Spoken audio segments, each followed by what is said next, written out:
আর এই মুহূর্তে যে খবরে নজর রাখবো, সিআইডির জালে বারাসাতের তৃণমূল কাউন্সিলর অপহরণ, মুক্তিপণ আদায়ের অভিযোগে ধৃত বারাসাতের তৃণমূল কাউন্সিলর। ধৃত বারাসাতের 2 নম্বর ওয়ার্ডের কাউন্সিলর মিলন সর্দার। বাড়ি থেকে গ্রেফতারের পর রাতেই ভবানী ভবনে এনে জেরা করা হয়। প্রতিনিধি জিয়াউল এই মুহূর্তে আমাদের সঙ্গে রয়েছেন। জিয়াউল, মূলত এই কাউন্সিলরের বিরুদ্ধে কি কি অভিযোগ?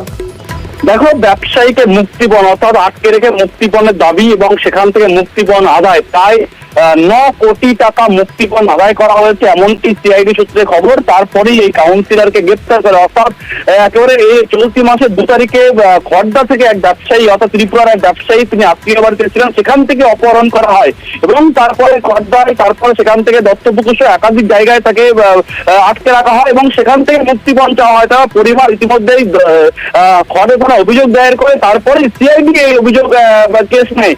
তারপরেই কিন্তু 7 জনকে গ্রেপ্তার করে এবং তাদের জিজ্ঞাসাবাদ করার পরে মূল পান্ডা অর্থাৎ এই কেসের মূল পান্ডা এই তৃণমূল কাউন্সিলর মিলন সর্দার, তাকে ইতিমধ্যে গতকাল রাতে সিআইডি তার বাড়ি থেকে গ্রেপ্তার করে আজকে ভবানী ভবন থেকে তাকে ব্যারাকপুরে তোলা হবে। ফলে এই যে ঘটনা, অর্থাৎ পুরো মাস্টার মাইন্ড যে প্রায় 2.5 কোটি টাকা শুধুমাত্র মুক্তিপণ নিয়েছিল একমাত্র মিলন সর্দার, এমনটাই অভিযোগ। এই খবর পাওয়ার পরেই কিন্তু ইতিমধ্যে তৃণমূল পক্ষ থেকে এই মিলন সর্দারকে বহিষ্কার করা হয়েছে। ফলে এই নিয়ে ইতিমধ্যে একটা চাঞ্চল্য সৃষ্টি হয়েছে। কাউন্সিলর কি শুধুমাত্র এই কাউন্সিলরের বিরুদ্ধেই নাকি এই কাউন্সিলরের সাথে আরো কেউ জড়িত রয়েছে? দেখো, একজন পুলিশ কর্মী অর্থাৎ একজন পুলিশ কর্মী এই ঘটনার সঙ্গে যুক্ত সহ মোট 7 জন অভিযুক্ত।